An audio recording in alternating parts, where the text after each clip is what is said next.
সঙ্গে যুক্ত করতে হবে অ্যাডভোকেট আবু হেডার রাজ্জাকি। যেমনটি বিএনপির তরফ থেকে বলা হচ্ছে যে জুলাই সনদের প্রতিটি শব্দকে তারা সম্মান করে, তাহলে আসলে জামায়াতের তরফ থেকে বা বিরোধী দলের পক্ষ থেকে সংবিধান সংস্কার পরিষদের গঠনের ব্যাপারেই কেন জোর দেওয়া হচ্ছে? আপনি তো আমি এক্সাম্পল দিলামই, আপনি সম্মান করেন মানে কি? আপনি তো বলতেছেন আমরা গণভোট না মানলে ইলেকশন দিত না, সেজন্য মেনে নিছি। আর আপনি জুলাইরে যদি করেন গণভোটে হা যুক্ত হিসেবে বিরোধিতাটা কোথায়? তাহলে আপনি যদি মানেনি সম্মানই করেন, প্রক্রিয়া অনুসরণ করে তারপর সবকিছু বাস্তবায়ন করবে। কোন প্রক্রিয়া অনুসরণ করে? সাংবিধানিক প্রক্রিয়া। সাংবিধানিক প্রক্রিয়া কি? আপনি মানে কি সংবিধানে ঢুকাবেন যে সংস্কার পরিষদ হবে? তা আপনি সংবিধান সংশোধন করবেন, কিভাবে করবেন জানেন, সেটা বিতর্কে যাচ্ছি না। সংবিধান সংস্কার করবেন যে কি সংবিধান সংস্কার পরিষদ হবে, তারপরে পরে সংশোধন করে তারপরে পিছেরটা এসে ঢুকাবেন এখানে, কোথায় পাইছেন? কিভাবে? আপনি যদি জুলাই সনদেরটা অক্ষর অক্ষরে পালনই করবেন, এত বিরোধিতা কেন, এত দ্বিচারিতা কেন? বিএনপি কি জুলাই সনদের বিরোধিতা করছে যদি একটু বুঝতে চাই? অফকোর্স, গণভোটটার হাত যখন দিলেন তার আলোকে সংস্কার হবে। সংস্কার তো জুলাই সনদে যা আছে সবই বাস্তবায়ন হতে যাচ্ছে। তাহলে আপনি কি বলতেছেন? আপনার হা জয়যুক্ত করেছেন।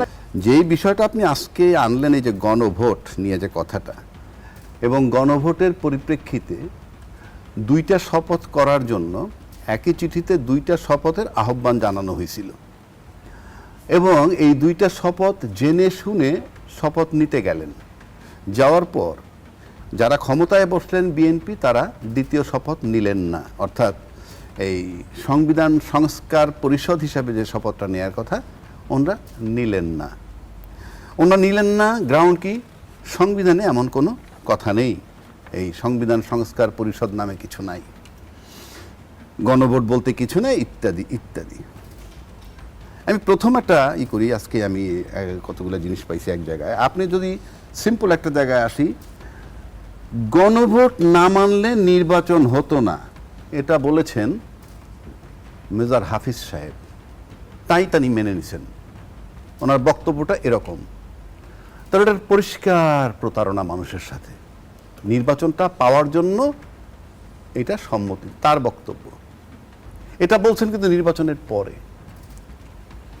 পাশাপাশি যদি আমি তার চেয়ারম্যানের দিকে যাই, বিএনপির চেয়ারম্যান সাহেব বলছেন হাতে ভোট দিতে, এবং 70% মানুষ এটা ভোট দিছে। এবং আমি মনে করি তারেক জিয়া সাহেবের উপরে আস্থা রেখে মানুষ এই গণভোটের পক্ষে ভোট দিয়েছে।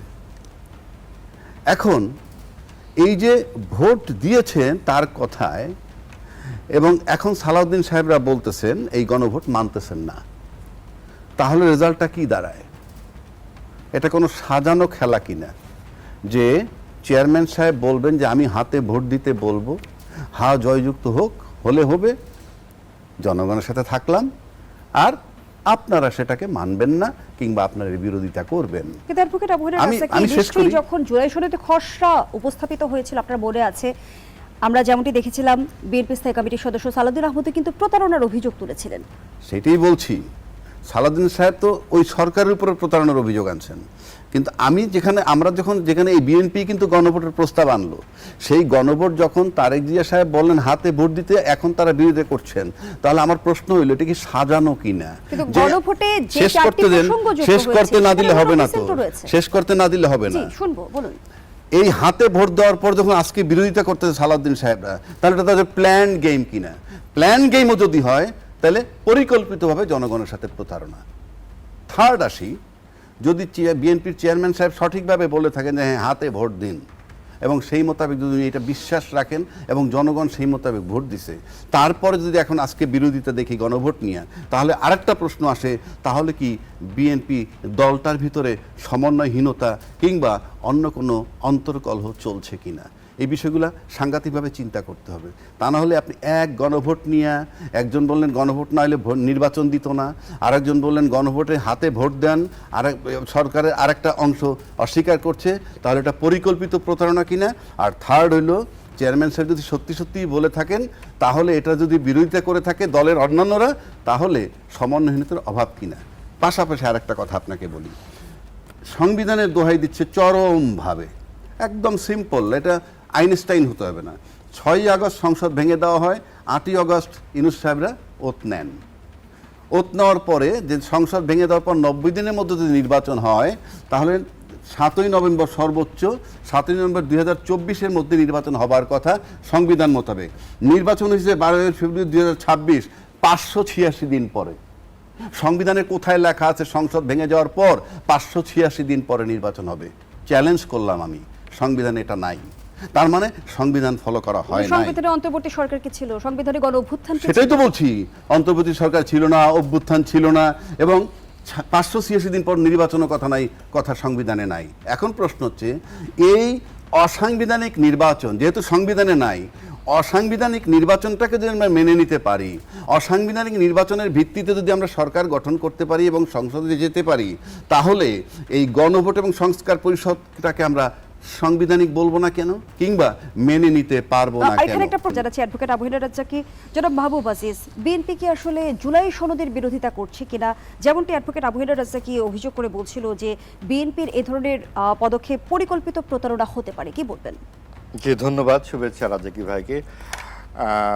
বিএনপি একটা প্ল্যান্ড গেমকে প্রতিরোধ করবার চেষ্টা করছে, সেই জন্য এই পরিস্থিতিটা তৈরি হয়েছে। প্ল্যান গেম কি করে? জুলাই সনদ, এটা কি এই উগ্রবাদী ডানপন্থী সাম্প্রদায়িক দলগুলোর নেতৃত্বেই শুধু জুলাই গণঅভ্যুত্থান হয়েছে কিনা? তারা তো এটা হাইজ্যাক করে নিয়ে বসে আছে।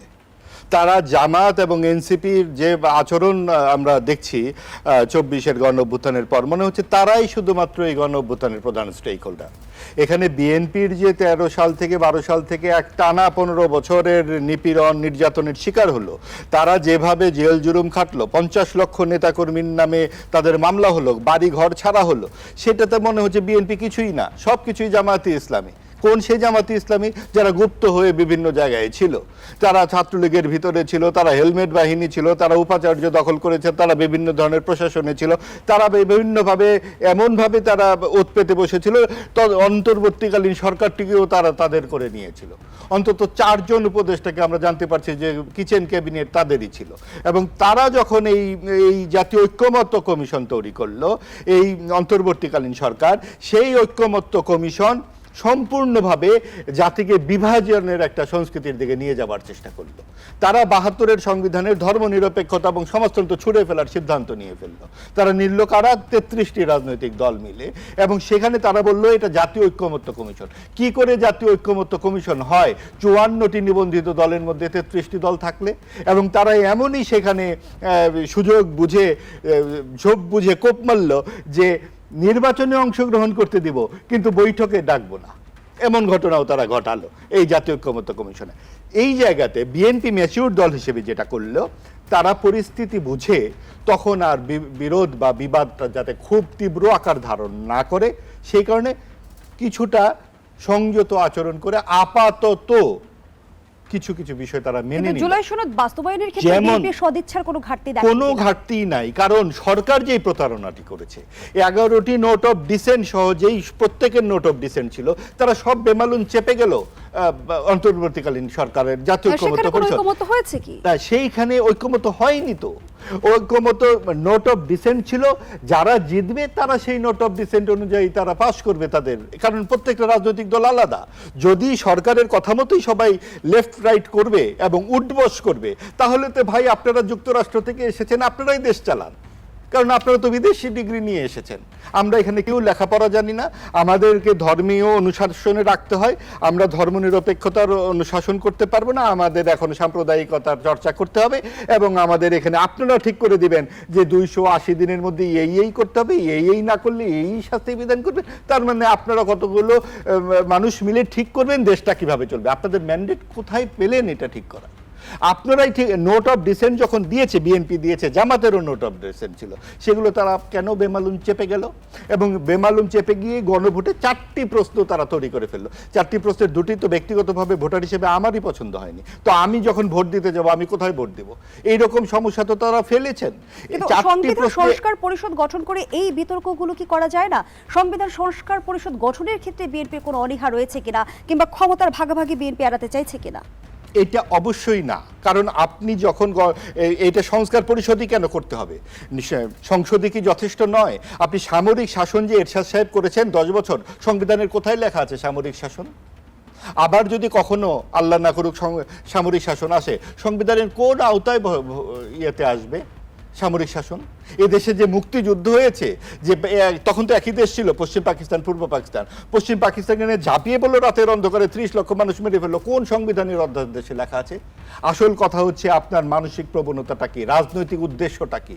আপনার যে রাজনৈতিক উদ্দেশ্য যদি হয় গণতন্ত্র চর্চা, তাহলে তো আর এত বেশি লটর বটর করার দরকার নাই। এই সমস্ত লটর পটর করা হচ্ছে কারণ হচ্ছে আপনারা এখানে নানান রকম ফায়দা লুটতে চাচ্ছেন। আপনারা তো রাষ্ট্রপতির ভাষণের দিন তারা ওয়াকআউট করে নিল, বিরোধী দল ওয়াকআউট করার পরে এসে বলতেছে আমরা 50 ঘন্টা আলোচনা করব। যেই ভাষণ আপনারা শুনতেই পারলেন না, আপনারা 50 ঘন্টা সেটার আলোচনা করতে চাইছেন। তারপর আপনারা শোক প্রস্তাব করলেন। দেশে তো ভাই একটা আইন কানুন আছে, একটা রাষ্ট্রীয় আইন কানুনের মাধ্যমে একটা যুদ্ধাপরাধীদের আদালতে বিচার হলো, বিচার হবার পর সেখানে আবার শোক প্রস্তাব উত্থাপন করা হলো তাদেরকে শহীদ নামে নামকরণ করে। আপনি তাদেরকে যদি শহীদই বলেন তাহলে এই বিচার তো তাহলে ভুল হয়ে গেল, তাহলে তো যুদ্ধাপরাধ বলে কিছু নাই। 71-এ তাহলে রাজাকার ছিল না, 71-এ যুদ্ধাপরাধ হয়নি, মুক্তিযুদ্ধের সময় যে সংগঠিত আন্তর্জাতিক অপরাধ, সেই অপরাধ কোথায় হয়ে গেল, খারিজ হয়ে গেল। তার মানে আপনারা এই সুযোগ বুঝে বিভিন্ন রকম ইতিহাসের উল্টো যাত্রা করছেন, এবং এই উল্টো যাত্রা করার নানান রকম আমরা দেখতে পাচ্ছি এই সমস্ত সংস্কার পরিষদ, এই সমস্ত নামে। আপনারা সাধারণ সভায় এই সমস্ত নিয়ে আলাপ করলে অসুবিধা কি? বিএনপি কখনো বলেছে যে আমরা তাদের যে 31 দফা, সেখানে তো পরিষ্কারভাবে লেখা আছে অনেক কিছু। আপনার যেই সংস্কারের কমিশনের যেই সমস্ত সুপারিশ এসেছে অধিকাংশই তো 31 দফায় আছে, না থাকলে সেগুলো আলোচনা হবে।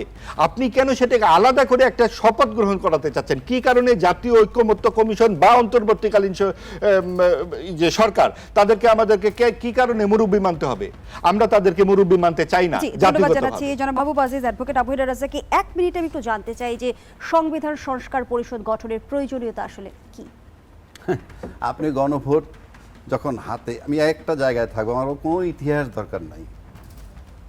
ঐক্যমত্যের ভিত্তিতে গণভোটের সিদ্ধান্ত, ঐক্যমত্যের ভিত্তিতে রাজনৈতিক দল যে কয়জনই, ভাই বলছেন রাজনৈতিক দল 54টা গেছে, 32টা ধরে নিলাম, 32টা গেছে, সাফিসিয়েন্ট না।